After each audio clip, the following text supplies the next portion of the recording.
أعوذ بالله من الشيطان اللعين الرجيم بسم الله الرحمن الرحيم to bada assalamu alaikum warahmatullahi ta'ala barakatuh muna farkon nan ba ƙarshen nan ba tsakiyar nan ba muna kwa fatan alkhairi kamar yadda ake mutanen mu na ƙasashe daban-daban na jihohi daban-daban da suke saka mu ayyuka suke mana tambayoyi suke kira mu suke tura mana saƙonni na fatan alkhairin da suke biyo mu ta WhatsApp domin ƙarin bayani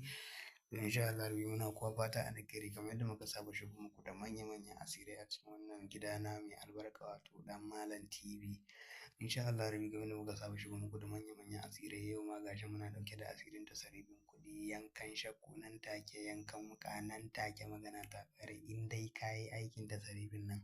ina tabbatar ma da wallahi kayi nasara sosai saboda wannan aikin tasarifi ne mujarrabin la shakka biha nan take a cikin sauƙi idan yau ka fara kallon bidiyon mu ka danna subscribe sannan ka danna alamar ƙararrawa saboda